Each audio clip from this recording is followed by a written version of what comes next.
Alright, I'm on the highway already, so I was going to make the video a little earlier, but here we are.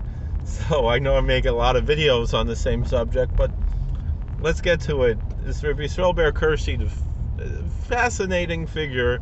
Like I said, a student of Nosson Adler, buried here in America, and he really should be more well known in the Frum community than he is.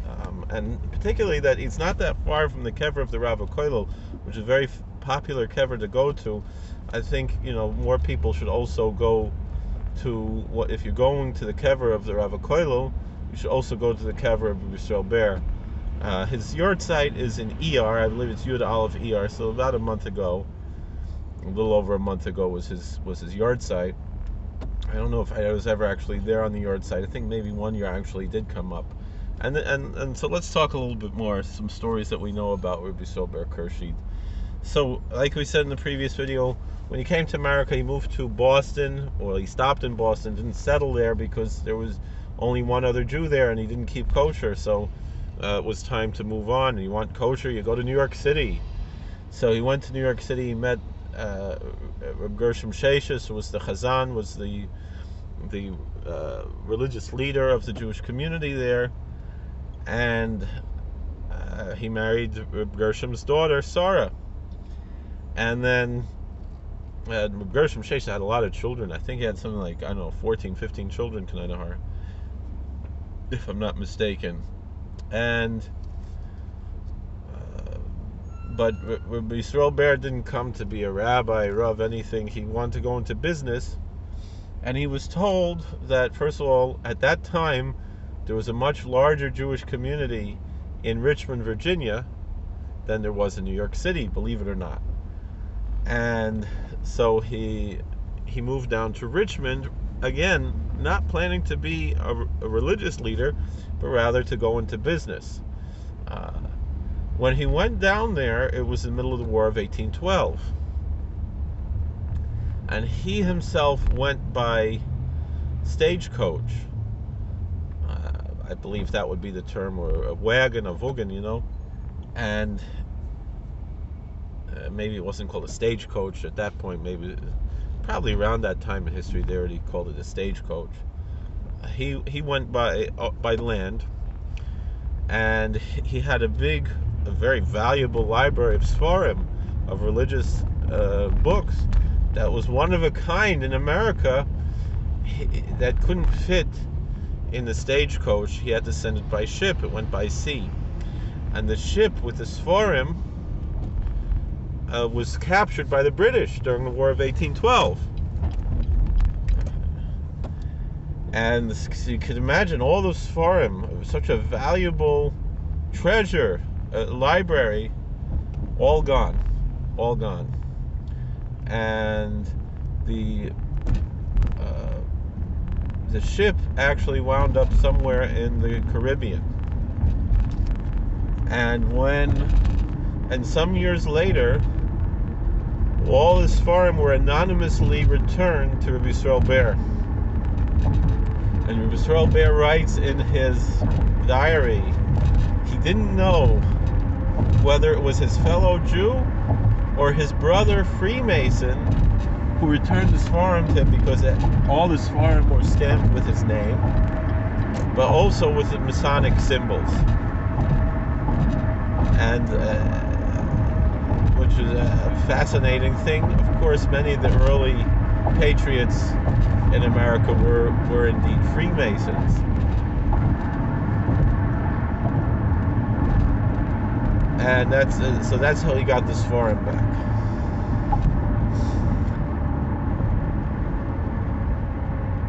When he settled in Richmond, he was, like we said, the Jewish community in Richmond, Virginia, and again, that's why I'm interested in his years there in Richmond, because I was the Rav in Richmond, in the Young Israel there, Kol Emes. But when he was there, Darton in Richmond, Yisrael Baer, he just thought he was going to go into business. He wasn't planning to be a rabbi or anything, but the community needed a religious leader, the Chazan, for their synagogue, which I believe was called Beth Shalom. Kahal Kadosh Beth Shalom, if I'm not mistaken, which was the 6th Jewish congregation in America.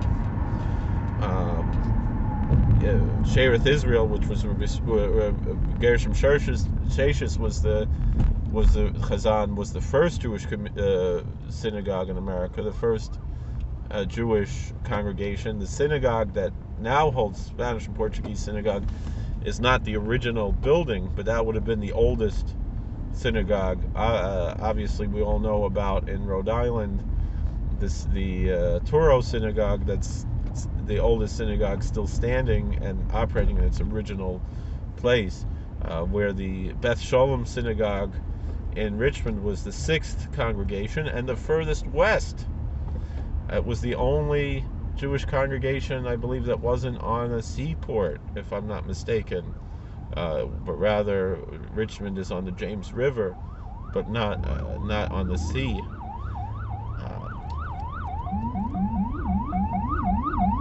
But maybe we should wait till the ambulance passes. Oh no, it was so past already. I thought it would take a little longer in this traffic. So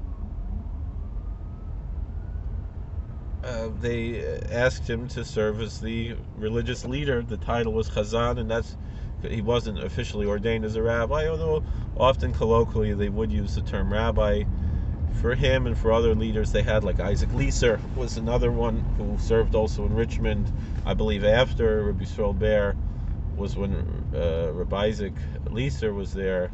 If I'm not mistaken, might have been before. I have to look at the books. Rabbi Isaac Leeser was much more famous when he came to Philadelphia, and that's where he's buried. And a lot more people do know about Rabbi Isaac Leeser because he was such a prolific author and so forth. But Yisrael Baer was a Talmud Chacham. That's the nafkamin about. Again, no insult to Gershom Sheshes or Rabbi Isaac Leeser. These were great men, and really the history, planting the seeds of Yiddishkeit here in America goes back to these great men, and we all owe them a tremendous debt of hakaras hatov, of gratitude.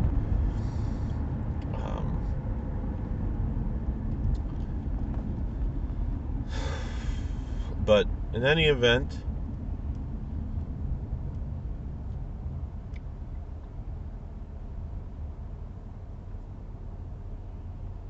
Yisrael Baer, he was there in Richmond, and they made him the Chazan of the synagogue, which again, like his father-in-law's synagogue, was a Sephardic synagogue. Even though Yisrael Baer was Ashkenazi, he was from Germany. He was a real Ashkenaz.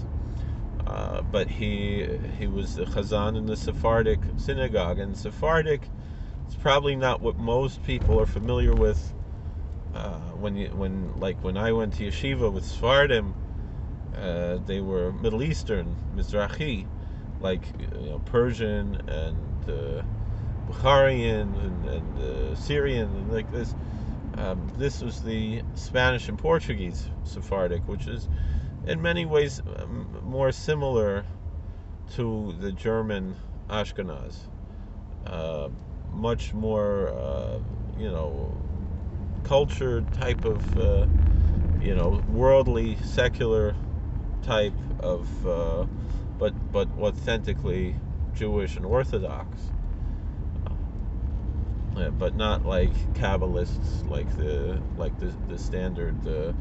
Although the old original German Ashkenaz were Kabbalists. It's only later that they kind of had an aversion to Kabbalah.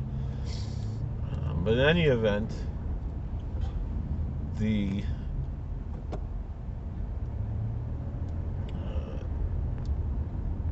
Spanish and Portuguese, these synagogues, not all the people there were from Spain. Some were, obviously the Sheshes family, and you see a lot of names in the synagogue there, in the Beis Chaim there, that are classical Spanish, Sephardic, Ladino names. But the truth of the matter was even the people, if they were Ashkenazim, the understanding was that America, having been discovered and the first Jews came to America with Columbus, coming from Spain, that America was, for lack of a better term, it was a Sephardic country. And so the minhag of America was supposed to be the Spanish and Portuguese minhag, no matter what one's ancestry was. And even one of my rebbeim, points out that really none of us are really Ashkenazim or Sephardim. We're Americans. That's really, it's a different thing. We shouldn't feel that we're obligated to follow ancestral customs as much. That was his opinion. Again, not everybody. That there's something different to being American, an American Jew. That's the way one of my rebbeim expresses himself. But nonetheless, we'll put that aside. Here he was Ashkenaz, but he was living among. He was the leader of a Sephardic synagogue, not Nusach Sfard, Sephardic. Even though his Rebbe, Reb Nosson Adler, who again he lived in Germany, but he actually himself personally davened Nusach Sfard, the Nusach Ari that we call Nusach Sfard today, even though he wasn't, like we said, he wasn't necessarily a follower of a Hasidic dynasty, but he himself conducted himself in somewhat of a Hasidic or Kabbalistic manner, Reb Nosson Adler. So we could be sure that Yisrael Baer had some of that influence in him, similar to how the Chassam Sofer also was a student of the Haflah, who was himself a Hasidic Rebbe. I don't know if Yisrael Baer had any kasher to the Haflah. This I'm not sure. That would be interesting to know. Anyway, Rabbi Yisrael Baer spent 11 years as the religious leader in Richmond. Again, it wasn't his plan to serve as a religious leader. It was his plan to just go into business, but he was Isaac with Tzarchei Tzibur. That's what the community hired him to do that. He probably would have, of course, made more money. He went into business, but he understood he had mitzvahs that he had to do, and he was Meiser Nefesh for Yiddishkeit there. But also, he was sought after by people who appreciated diversity in America, the most famous of which, and there's a tremendous amount of records of their correspondence, was, in my opinion, one of the greatest of the American founders, was and the third president of the United States, Thomas Jefferson, was a big admirer of Yisrael Baer Kursheedt, and they corresponded, and Rabbi Yisrael Baer would go to Monticello and visit with Jefferson quite often, and they were good friends. And of course, again, Jefferson was famous for his own personal spirituality being somewhat more in line with a Jewish type of a theology, as opposed to a classically Christian one. Jewish or Islamic kind of philosophy was more his philosophy or theology, and so forth. I hope I'm going the right way. It does not appear that I am, but we'll see. I think I am. Yeah. I'm going the right way. So Jefferson certainly was interested to correspond with the Talmud Chacham, and they say that in Jefferson's library he had volumes of the Gemara. I don't know if they were translated to English or if he knew how to learn inside a Gemara. And I believe that they say that the Art Scroll, when they finished the Shas, whatever Masechtas that Jefferson himself didn't have in his library, the Art Scroll donated to Jefferson's library. I think there's something along in that story. Anyway, Rabbi Yisrael Baer, like I said, he was good friends with Jefferson. He was there in Richmond for 11 years. Why did he leave Richmond? Because his father-in-law, Gershom Sheshes, was nifter, and the Spanish and Portuguese synagogue, the Shearith Israel Kehillah, the congregation in New York, needed a new chazan.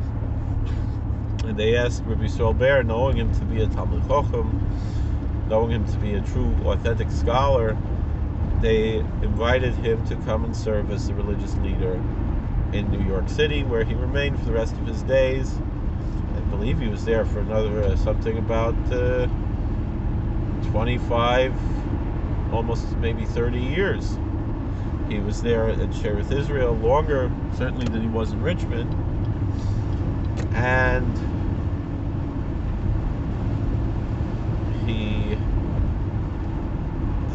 when he was there, he had some arguments with the Kehillah, and one of the things was that we mentioned that he was Ashkenazi, and he wanted to daven Ashkenaz. You know, I think he had enough of a different nusach, and he found other Ashkenazim there who wanted to daven, not just him, but there was a sizable Kehillah, half of the Kehillah, maybe more, by that time was already Ashkenazim, and so he founded the B'nai Yeshurun, B'nai Jethurun congregation, as the first, I believe that's the name of the Kehillah, as the first Ashkenazic congregation in New York City, and I believe in America. I think until then all the shuls were Sephardic. There was a little bit after him, there was finally a rabbi with smicha in Baltimore, Rabbi Avram Rice, and he was the first rav with smicha. By that time in America, reform was becoming bigger, but miraculously, by Siyata D'Shmaya, Rabbi Yisrael Baer managed to keep all of his children Orthodox, and I believe all of his grandchildren remained Orthodox. And so the great heritage of the Kursheedt and Sheshes families were maintained for more generations, and like we saw there at the kever, I'm already in the Bronx. We saw there at the kever there that there were several generations of the Kursheedt family buried there in Queens, and I believe they were all from. It was an incredible thing to imagine in America before the big influx of frum people came to America. So this is a fascinating story of triumph. It says in the records of that time, historical records, that when Rabbi Yisrael Baer was nifter, his children and grandchildren surrounded him, and whoever was writing the story said that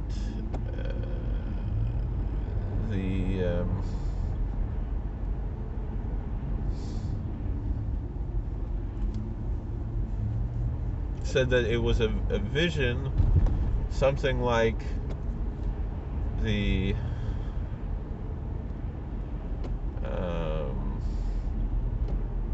what do they call it, a patriarch from the Bible, like Yaakov Avinu, like Jacob blessing his children. It was a vision like that when Rabbi Yisrael Baer was nifter, that it was that type of a thing, of a patriarchal blessing, and a vision, something that you could imagine, a biblical vision by Rabbi Yisrael Baer Kursheedt when he was nifter, which is quite a nice compliment to give. So thank you very much for watching. God bless. Please like, share, and subscribe. Comment, and I appreciate if you watch these videos. It was a very interesting thing to go. I had a levaya today in another cemetery in that area in Mount Lebanon. I looked up who was buried in Mount Lebanon, and there was Rabbi Shapiro, who was on the Bezdin for my wife's Geirus.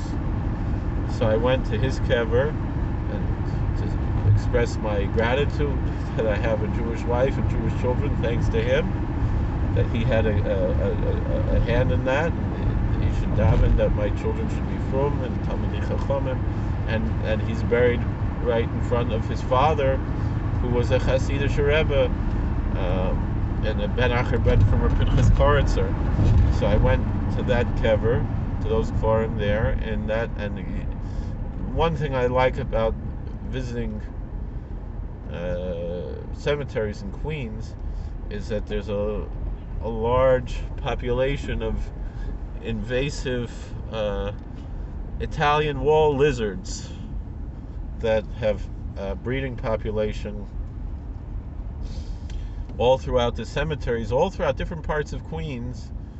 It's at the cemeteries that you're most likely, even cemeteries not close to one another, you go visit the cemeteries, you find these lizards there. And all of my research indicates that they're Italian wall lizards. I saw one today. They run very quickly. I didn't really look that carefully, but I've seen them at other cemeteries, and you look at them closely, and they're beautiful lizards with different colors, and I love lizards very much. And they're well established there. In other places, I believe in Philadelphia and other places, they've been for decades already, these different lizards. And I mentioned something to the gravedigger, and I said they're an invasive species anyway, so I can pick them up and collect them and take them home. But I wasn't able to catch one. I only saw one. And he said, he sometimes catches them, and he says, they make good pets. You put them in a tank with a heat rock. Now, I watch a lot of reptile videos, and I was told that you don't use heat rocks. When I was a kid and we had lizards, we used heat rocks, but we're told that you're not supposed to use heat rocks. You're supposed to use UV lamps so they can bask. But a heat rock could actually kill the lizards. We didn't know that back in the 80s and 90s, when I guess it was the 90s already, when I was keeping anole lizards and iguanas. But he said that they're actually a Vietnamese skink, and I was chaylik with him that they're actually from the Lacerda family, Italian wall lizards. But it is what it is. So that's that's my adventure today. I buried this nifter all pretty much. I mean, everybody. There was like 3 people there who were showing their respects, and then 2 people who came from the funeral home, and they poured a few shovels of dirt. But they